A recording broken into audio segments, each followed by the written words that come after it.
사랑이 많으신 하나님 아버지 감사합니다. 오늘도 우리를 하나님의 말씀 앞으로 모일 수 있게 도와주시고 사도행전을 배울 수 있게 하시니 감사드립니다. 하나님의 말씀에 담긴 하나님의 뜻을 깨닫는 귀한 시간 되게 도와주시고 그 뜻대로 살아가기로 다짐하는 시간 되게 도와주시옵소서. 하나님의 뜻을 알아갈수록 성경을 배울수록 더욱더 겸손하게 되기를 소망하며 예수 그리스도의 이름으로 기도합니다. 아멘. 네. 제가 예전에 이제 후배들이나 사람들한테 사도행전에 대한 이제 아주 기본적인 질문을 하는 게 있었는데 뭐냐면 사도행전은 누가 기록했을까요? 이게 질문이에요. 사도행전은 누가 기록했을까요? 네. 생각보다 바울이라고 대답하시는 분들이 많은데 사실 사도행전은 누가 썼냐면 누가 썼습니다. 네, 이렇게 기억하시면 돼요. 사도행전은 누가 썼느냐 하면 누가가 썼다. 그래서 누가가 쓴 책 1권이 누가복음이고요. 누가가 쓴 책 2권이 사도행전이라고 보시면 됩니다. 그러니까 사도행전 누가가 이 책을 쓰게 된 경위가 뭐냐면 이제 사도들이 성령 충만해서 여기저기 복음을 전하게 되는 것을 보고 데오빌로라는 사람이 이 사람들 뭔데 이렇게 다니지? 라는 궁금증이 있는 거예요. 도대체 성령 충만은 뭐고 이 사람들이 전하는 도는 뭔가? 라는 의문점이 있는 거죠. 그러니까 나쁜 쪽보다는 좋은 쪽인 거죠. 그러니까 사도 누가가 데오빌로에게 뭐라고 이야기하냐면 누가복음에서 이전에 이러한 내용에 대해서 붓을 쓴 사람들이 많이 있지만 내가 이 데오빌로 당신에게 한번 자세히 설명하기 위해서 씁니다. 라고 하면서 예수 그리스도의 도를 전파하는 이야기 이전에 왜 이들이 복음을 전하는지에 대해서 알려주기 위해서 누가복음을 먼저 기록해서 보냅니다. 그래서 예수님께서 사역을 시작하신부터 승천하시기까지 누가복음에 기록했고 그 다음에 예수님이 승천하신 다음부터 지금까지의 사도행전에 대한 내용을 이제 알려드립니다. 라고 쓴 책이 사도행전이라고 보시면 되겠습니다. 그러니까 사도행전은 사도들의 이야기지만 그 기록은 누가 썼다고요? 누가가 썼다는 거 기억하고 한번 보시면 되겠습니다. 사도행전의 내용을 쭉 살펴보면 결국은 사도들이 복음을 전한 이야기인데 이 사도행전의 구조를 하나로 요약하는 구절을 찾으라고 보면은 사도행전 1장 8절입니다. 그러니까 오직 성령이 너희에게 임하시면 너희가 권능을 받고 예루살렘과 온 유대와 사마리아와 땅끝까지 이르러 내 증인이 되리라 하시니라. 아멘. 이게 사도행전 전체를 이끌고 가는 성경 구절이거든요. 뭐냐면 사도행전이라고 기록했지만 사도행전의 별명이 있는데 뭐냐면 성령행전입니다. 그러니까 사도들의 이야기지만 실제로 복음을 전파되는 것과 모든 이야기를 이끌어가는 주체는 누구냐면 성령인 거예요. 성령의 감동을 받아서 성령이 이야기하시고 성령이 가끔은 맡기도 하시고 성령이 인도하시기도 하시고 성령이 지켜주시기도 하시고 어쨌든 성령의 사역이라 해서 성령행전. 그래서 오직 성령이 너에게 임하시면 해서 성령이 임하는 장면 나오고 그때부터 성령 충만한 사람들이 복음을 전하기 시작하는데 어디에서부터 시작했냐면 예루살렘을 거점으로 예루살렘과 그 다음에 예루살렘의 복음이 전파되면 확장되죠. 온 유대와 사마리아로 확장되고 그 다음에 이어서 땅끝까지 이르러 내 증인이 되는 이야기가 사도행전인 거예요. 그 우리 사도행전의 내용은 이제 다 전체적인 얼개는 들어온 거죠. 그런데 사도행전을 한 번씩 보시면 어떤 약간의 패턴이 있습니다.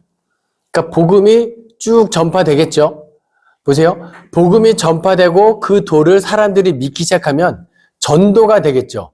그럼 그 교회에 더 말씀을 들으러 오는 사람들, 무리들이 모이기 시작할 거예요.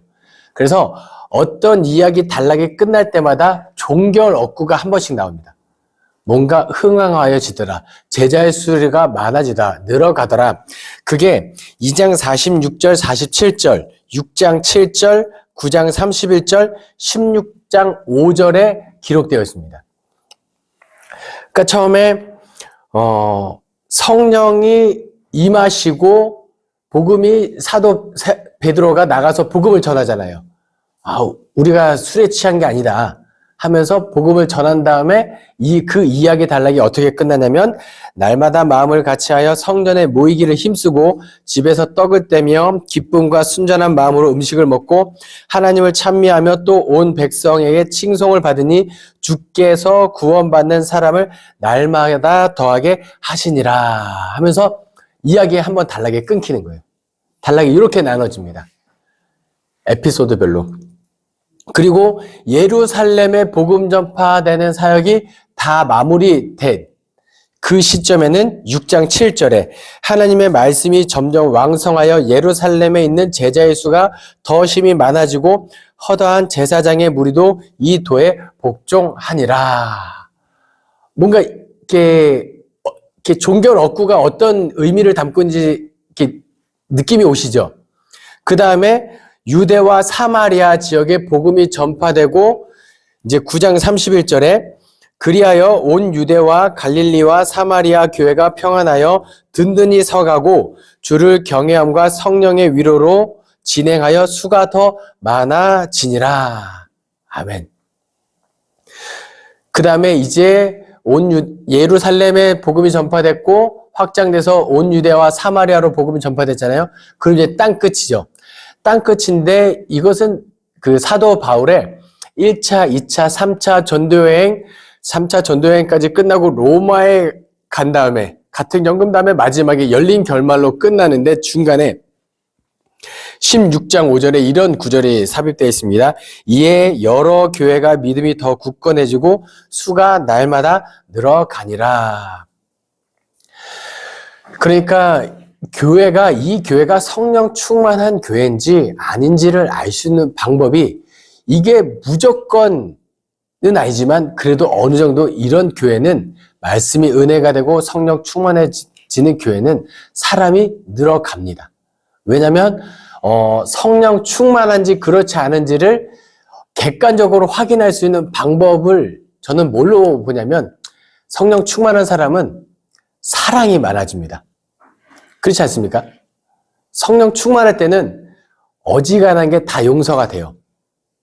성령 충만하지 않을 때는요, 남편이 양말을 아무데나 벗어놓는 거 용서가 안 돼요. 그렇죠? 예. 그런데 성령 충만할 때는 어떻게 되냐면, 그래, 피곤하겠지 하면서 치워줍니다.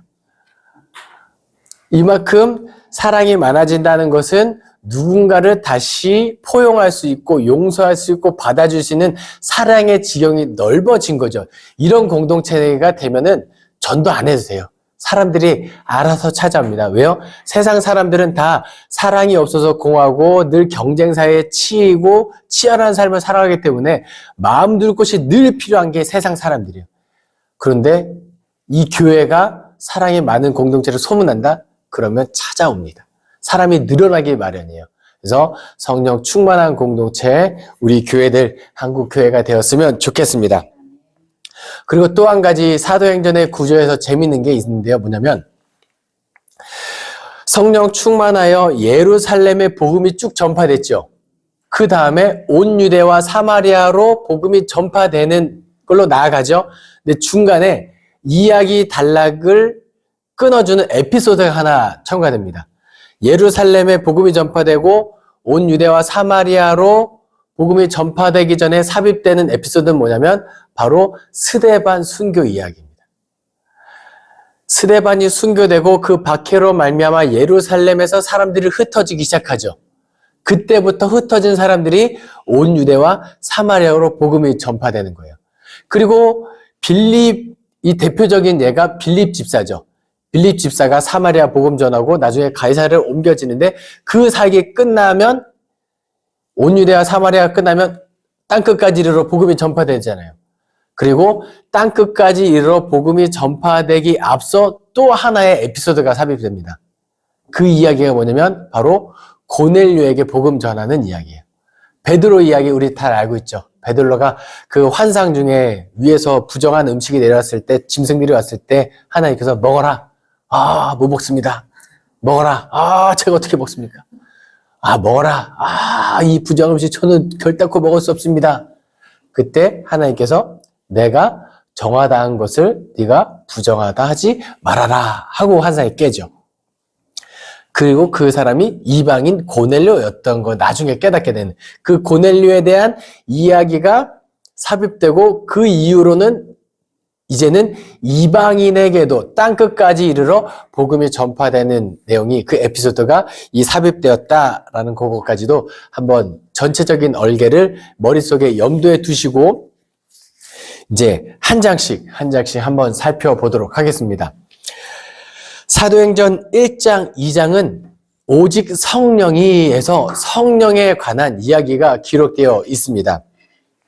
내용은 먼저 준비되겠죠. 성령이 이제 올 건데, 성령이 우리에게 임할 건데, 이것을 이제 부활하신 예수님께서 제자들에게 이르십니다. 너희는 여기 있지 말고 예루살렘에 모여서 내가 너희에게 보내줄 그 성령을 기다려라. 그래서 사람들이 모이기 시작하죠. 예루살렘 어디에 모이냐면 마가의 다락방에 모입니다. 여러분, 마가는 부자였을까요? 아니면은 그냥 중산층이었을까요? 가난했을까요? 100% 부자입니다. 왜냐면 마가의 어쨌든 다락방이라고 번역돼서 그게 우리 한국 그 주택 구조상의 다락은 아닐 거예요. 하지만 적어도 본 사랑방, 안방은 아닐 거란 말이죠. 근데 다락방에 사람들이 모여서 기도를 하는데 거기에 12사도뿐만 아니라 자그마치 120명이 모여서 기도를 합니다. 다락방이에요. 그러니까 보통 교회에 200석, 300석 정도가 다락방을, 그러니까 집은 어마어마하게 큰 부자라고 보시면 되겠습니다. 근데 그 다락방에 부자가 중요한 게 아니라 그곳에 많은 사람들이 모여서 무엇을 했냐는 겁니다. 예수님의 약속이 언제 이루어질지 모르지만 그 약속한 날을 기다리면서 사람들이 무엇을 했냐? 바로 기도를 했다는 게, 이게 중요한 거예요. 그래서 혹시 이 강의를 들으시고 나도 성령 충만하기를 원하시는 분들은 말씀을 근거하여 성령 충만할 때까지 기도를 하시면 됩니다. 그래서 말씀과 기도가 계속 병행돼야 되는 건 맞아요. 말씀이 없으면 기도가 산으로 가고요. 기도가 없이 말씀만 있으면 교만해지기 딱 좋습니다. 그래서 말씀과 기도를 병행해서 성령 충만해야 되는데, 그들이 함께 모여서 기도를 할 때 하늘로부터 이제 그들이 모여서 기도를 하는데 또 그 전에 어떤 이야기가 삽입되냐면 이제 가룟 유다가 죽었잖아요. 죽고 그 제사장들에게 그 은을 던지고 나가서 자살하고 그곳을 이제 피 바치다 아겔다마에서 피 바치고, 그러면 이제 12사도에서 한 명이 없으니까 이게 또 완전하지가 않잖아요. 그래서 한 명을 더 뽑는데 어떤 방법으로 사도를 뽑느냐? 제비뽑기를 합니다. 근데 또 제비뽑기를 아무나 뽑지 않고 예수님이 활동하실 당시 시작할 때부터 함께 다니고 그를 목격한 사람들 중에서 사람을 뽑는데, 이 사도행전 1장을 보시면 바사바라고도 하고 유스도라고 하고 요셉이라고도 하는 사람이 있고요. 후보가 둘이에요. 그 사람과 마띠아가 있습니다. 성경 그냥 이 묘사하는 것만 보면은 누가 더 유력하냐면 바사바라고도 하고 유스도라고도 하고 요셉이라고도 하는 뭔가 더 설명에 장황한 사람이 유력한 후보죠. 그런데 사람들은 어쩌면 이 사람이겠지 하고 생각했을지 모르는데 막상 제비를 뽑았을 때는 마띠아가 뽑힙니다. 그러면은 오늘날 같으면 다시 우리 생각에는 이 마띠아가 아닌데, 예, 근데 기도하고 성령 충만한 가운데 하나님의 뜻에 순종하는 사람들의 모임이었다라고 보시면 되겠습니다. 그래서 마띠아가 선출돼요. 근데 마띠아가 그 이후로 어떤 일을 했는지는 사도행전에 기록되어 있지 않습니다. 어쨌든 이제 마띠아가 사도가 뽑히는 장면까지 1장에 기록되어 있고, 이제 그들이 계속해서 기도로 이어가고 사도행전 2장으로 넘어가면 이제 오순절날 드디어 성령이 강림하시죠.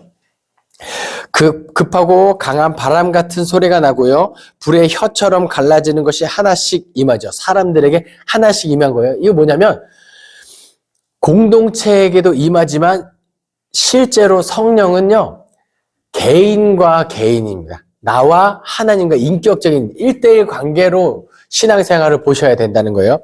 하나씩 임하고 성령 충만하고 서로 다른 언어를 말하기 시작해요. 서로 다른 언어를 말하는데 놀라운 건 의사소통이 돼요. 이건 어떻게 보시면 되냐면 교회 안에서 서로 다른 생각을 가지고 있고 서로 다른 말을 할 수 있어요. 갈등이 있을 수 있어요.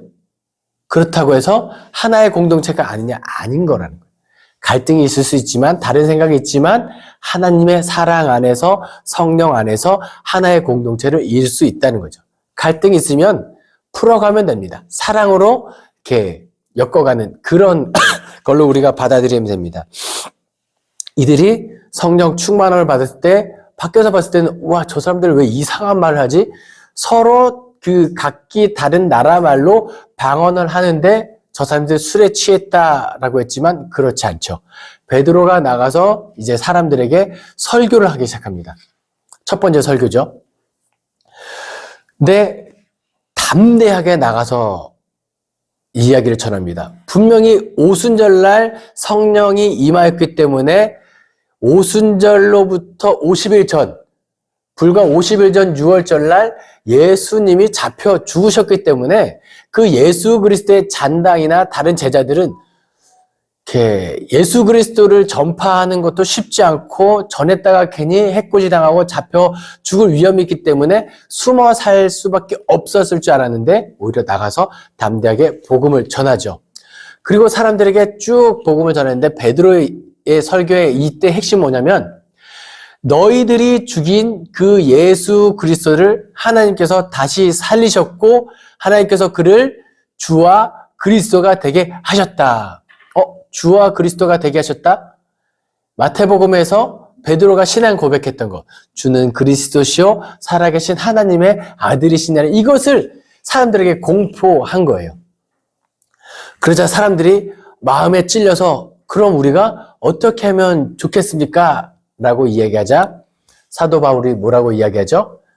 너희가 회개하여 각각 죄사함을 받으라 라고 이야기를 하죠.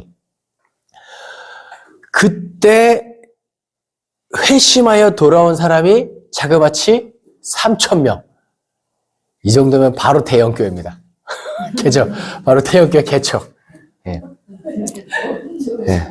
그러면은, 야, 나도 이제 어디 마가의 다락방이 어딘지 찾아가서 저도 기도하고, 개척을 그렇게 바로 준비하면 될 것 같은데.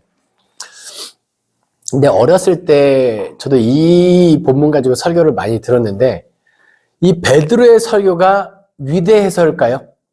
베드로가 위대한 것일까요?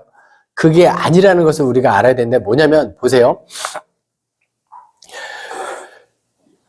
6월절날 유대인들은 1년에 3번 다 모여서 예배를 드려야 됩니다. 그러니까 원래 예루살렘에 살고 있던 사람들뿐만 아니라 예루살렘 밖에 더 많은, 예루살렘 원래 살고 있던 사람보다 더 많은 사람들이 예루살렘에 모여요. 근데 예루살렘 그때 예수님이, 그러니까 갈릴리에서 이미 예수님은 유명하거든요. 그리고 그때 사람들이 생각했던 건 뭐냐면 호산나 호산나 하면서 이때 예수님의 대관식이 이루어지면 좋겠다. 이런 정치적인 메시아를 다들 꿈꾸고 있었거든요. 왜냐면 기적을 봤죠. 그 다음에 따라다니는 사람들이 그때 그 오병이어 사건 때 남자의 수만 5천 명이 되는 그런 많은 무리를 끌고 다닐 정도로 예수님의 영향력이 어마어마했단 말이에요. 그때 많은 사람들이 예루살렘에서 예수님을 봤죠. 그런데 예수님이 왕위에 오를 줄 알았는데 너무 허무하게 죽으신 거예요. 그러니까 어떤 사람들은 실망해서 돌아갔고, 어떤 사람들은 허무하게 돌아갔고, 어떤 사람은 슬퍼하며 돌아갔고, 어떤 사람은 그냥 다 돌아갔습니다. 그런데 오순절날 베드로가 담대하게 성령 충만하여 선포한 것이 무엇이냐면 그 예수 그리스도가 허무하게 죽은 것이 아니라 우리 죄를 대신하여 죽으셨고 하나님께서 그를 부활시키시고 주와 그리스도가 되게 하셨다라고 선포하는 순간 사람들의 마음에 다시 감동이 됩니다. 그렇지. 예수님이 그렇게 쉽게 죽을 뿐이 아니지. 예수님이 이루고자 하는 구원 사역이 이거였구나 깨달으니까 사람들이 더 복음을 듣고 싶은 거예요. 그러니까 베드로의 영향력이 아니라 지금 3,000명이 돌아오게 된 거는 예수 그리스도의 영향력으로 보시면 되겠습니다. 그래서 정말 3,000명이 모여서 예배를 그때부터 제자들의 설교를 듣죠. 그래서 사도행전 2장 42절부터 43절부터 47절 초대교회의 모습이 여기 기록되어 있는 거예요. 근데 보세요. 사람마다 두려워하는데 사도들로 말미암아 기사와 표적이 많이 나타나니 믿는 사람이 다 함께해서 모든 물건을 서로 통용하고 또 재산과 소유를 팔아 각 사람의 필요를 따라 나눠주며 날마다 마음을 갖춰 성전에 모이기를 힘쓰고 떡을 떼며 기쁨과 순전한 마음으로 음식을 먹고 하나님을 찬미하며 또 온 백성에게 칭송을 받으니 주께서 구원받는 사람을 날마다 더하게 하시니라. 근데 초대교회 모습이 우리가 생각하는 우리 교회가 이렇게 돼야 되는 원형이잖아요. 근데 초대교회는 이 모습이 될 수밖에 없었던 이유가 있습니다. 뭐냐면 3,000명이 돌이켜 제자가 됐죠. 조금 있으면 이건 세 발의 피죠. 5,000명이 돌아오니까 그냥 성경에 기록된 것만 해도 8,000명이고 기록되지 않은 것까지 하면 어마어마한 제자들이 돌아왔을 거라는 거죠. 그런데 모든 사람이 다 예루살렘에 살고 있었느냐? 그렇지 않은 거예요. 예루살렘 밖에서 들어온 무리들이 있는데 사도행전에서는 그런 사람들을 뭐라고 표현하냐면 헬라파 유대인이라고 표현합니다. 예루살렘 밖에서 들어온 모든 유대인들을 헬라파 유대인, 그리고 예루살렘에 원래 살고 있던 사람을 히브리파 유대인이라고 이야기해요. 그러니까 명절 때 우리 중랑구에 놀러온 다른 친척들이 있을 거 아니에요. 그럼 그 사람들이 직장을 사표 내고 놀러 오나요? 아니죠. 그냥 길게는 2박 3일, 짧게는 2박 3일, 길게는 7일 동안 준비해서 오는 거잖아요.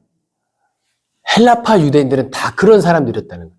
그런데 돌아가지 않고 계속 하나님에 대한 도를 듣기로 남은 사람들, 그 많은 가족들, 일주일이 지나고 한 달이 지나면 그동안에 준비했던 이 노잣돈과 이런 것들이 다 떨어지겠죠.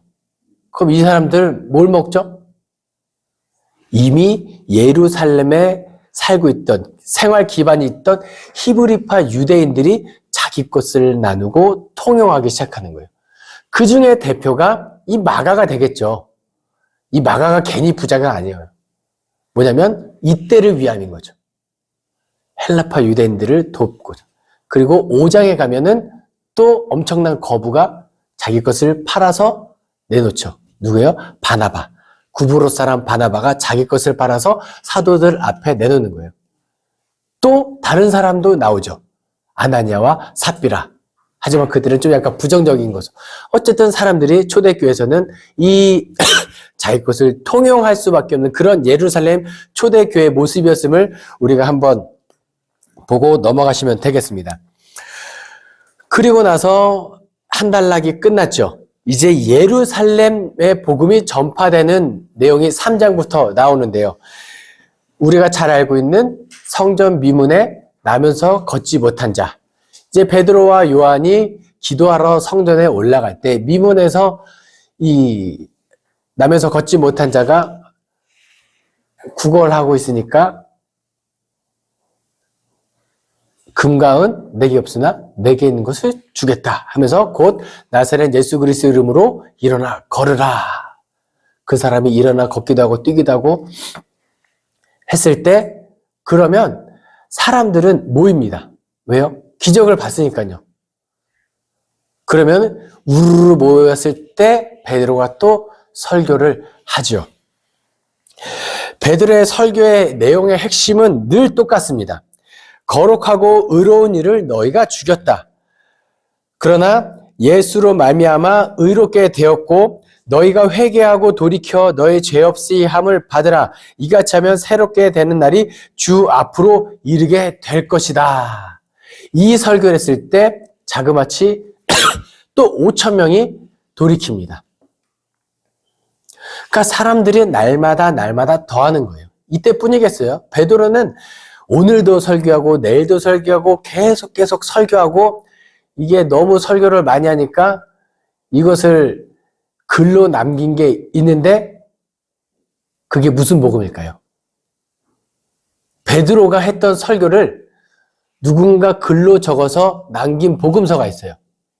그게 바로 마가복음입니다. 그러니까 마가는 어떤 사람이냐면 베드로를 따라다니면서 베드로는 헬라어를 할 줄 모르는 사람이었거든요. 그러니까 베드로를 따라다니면서 헬라인들에게 히브리 말로 설교했을 때 통역하던 사람이 마가입니다. 그러니까 마가는 사도가 아니라서 복음서에 올라갈 사도적 권위가 없어요. 그러니까 마가복음의 사도적 권위는 누구에게 있냐면 베드로에게 있다고 보시면 되겠습니다. 어쨌든 이제 베드로가 날마다 그렇게 복음을 전했을 때 사람들이 제자의 수가 계속 늘어나는 거예요. 그러면 이렇게 베드로에게 영향력이 생기면 누가 싫어할까요? 예수 그리스도를 십자가에 못 박아 죽인 사람들, 바리새인, 제사장, 사두개인, 기존에 있던 예루살렘의 기득권자들이 싫어하죠. 그리고 나서 이제 사도행전 4장에 가면은 이제 불러들이죠. 그 4장에 가면 사람들이 베드로를 잡아들여요. 그런데 베드로가 공회 앞에 섰을 때 한번 심정을 한번 생각해 볼게요. 이 사람들이 예수 그리스도까지 잡아 죽일 정도로 예루살렘 안에서는 적어도 엄청난 권위와 힘을 갖고 있던 사람들이에요. 근데 공회에 있던 사람들 입장에서는 이 예수님의 제자라고 하지만 원래 어부였던 이 사람을 조금 협박하고 겁박하면 아유 죄송합니다 하고 그만둘 줄 알았는데 베드로가 뭐라고 이야기하냐면 그 4장 8절에 만일 이에 베드로가 성령이 충만하여 이르되 백성의 관리들과 장로들아 만일 병자에게 착한 일에 대하여 이 사람이 어떻게 구원을 받았느냐고 오늘 우리에게 질문한다면 너희와 모든 이스라엘 백성들은 알라 너희가 십자가에 못 박고 하나님이 죽은 자 가운데서 살리신 나사렛 예수 그리스도 이름으로 이 사람이 건강하게 되어 예수 앞에 너희 앞에 섰느니라 하면서 다시 앞에서 설교했던 내용들 그 예수 그리스도가 어떤 분임을 담대하게 선포합니다. 그러니까 이 공회에 있던 사람들이 깜짝 놀라죠. 협박하면 움츠러들 줄 알았는데 오히려 더 담대하게 나오니까. 그런데 또 그들을 따르는 무리들이 많아서 차마 이렇게 어떻게 하지 못하고 그냥 한 번 더 예수 그리스도의 도를 전하지 말라고 이야기하고 그들을 풀어줍니다. 그러면 밖에 나가서 다행이다. 죽다 살았네. 이럴까요? 더 베드로는 복음을 전하고 사도행전 4장 23절부터 더 하나님께 기도를 하죠. 사도들이 노임에 그 동료들에게 가서 제사장들과 장로들의 말을 다 알리고 그들이 모여서 한마음 한뜻으로 기도를 하고 다시 종교를 얻고 사도행전 4장 32절부터 37절 믿는 무리가 한마음 한뜻이 되어 모든 물건을 서로 통용하고 자기 재물을 쭉쭉쭉 2장 마지막 종교를 얻고랑 4장 종교를 얻고랑 비슷하게 또 이야기가 한 단락이 끝이 납니다.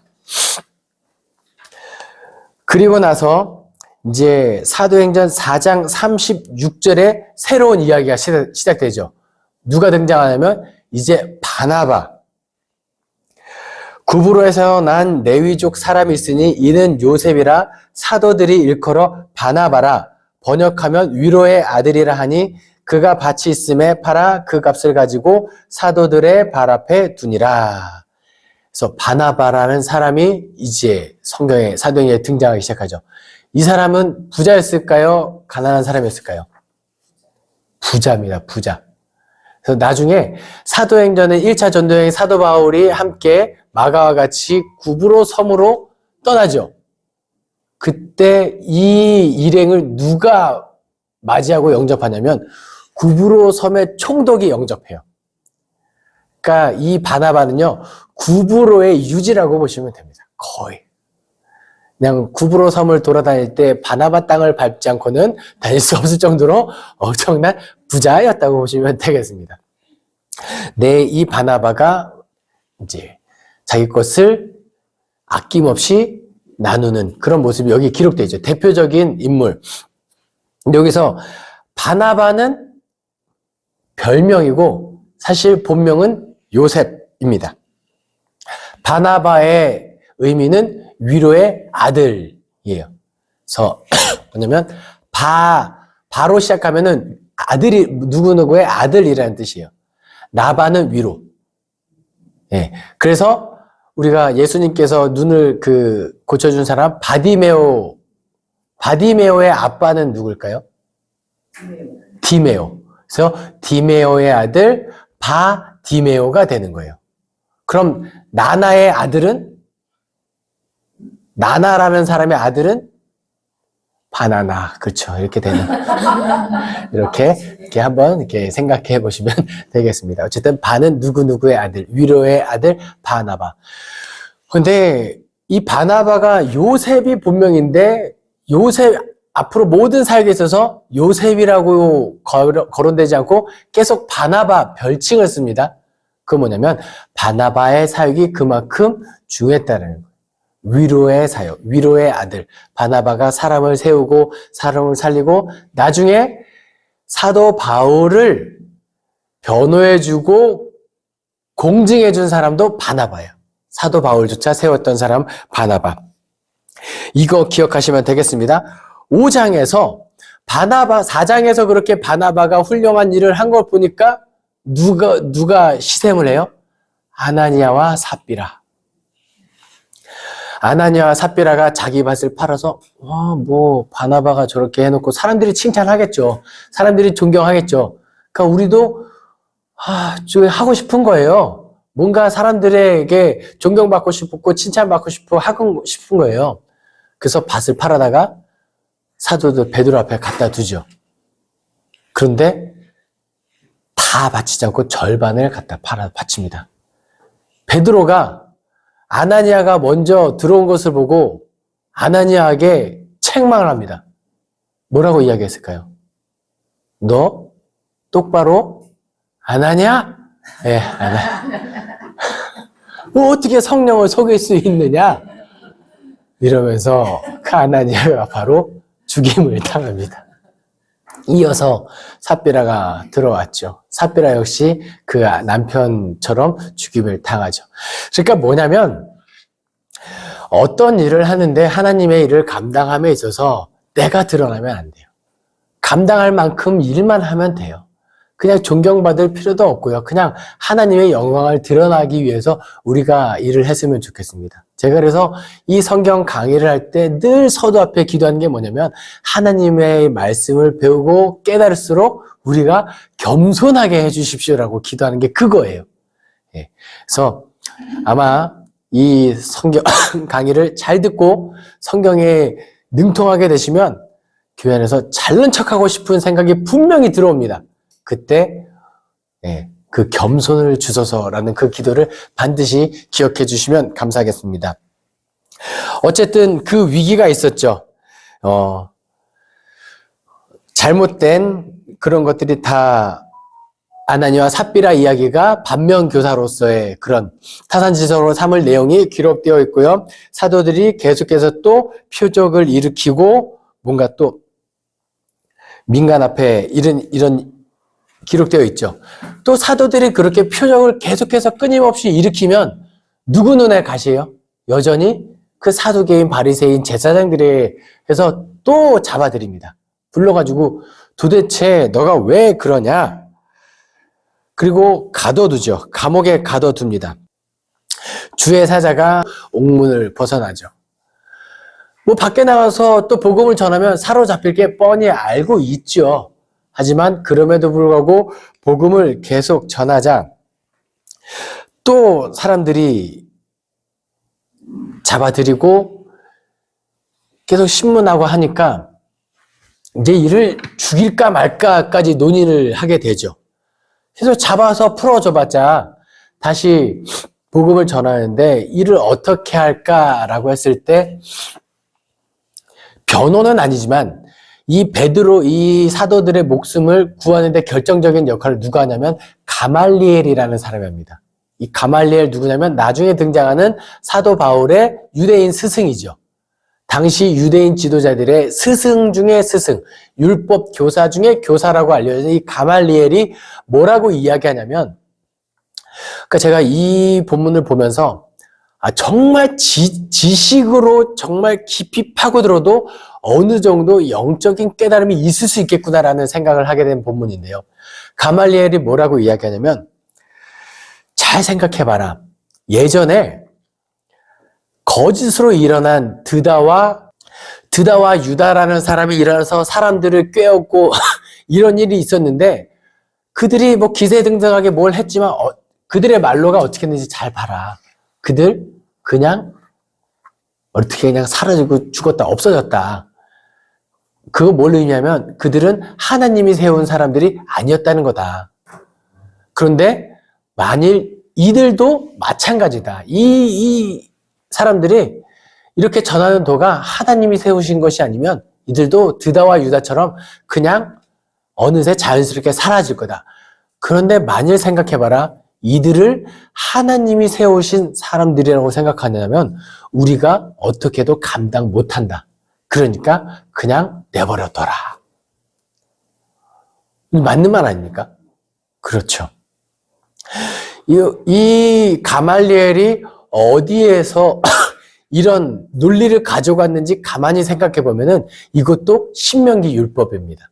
뭐냐면 이 모세가 뭐라고 이야기하냐면 참 선지자와 거짓 선지자를 어떻게 확인하냐면 이들의 말이 선지자들의 말이 성취되었는지 그렇지 않은지를 통해서 참 선지자와 거짓 선지자들이 판명되는데 이들의 도가 참 선지자들의 말이면 이들이 성취될 것이고 거짓이며 그냥 없어질 거니까 내버려둬라 해서 그대로 풀려납니다.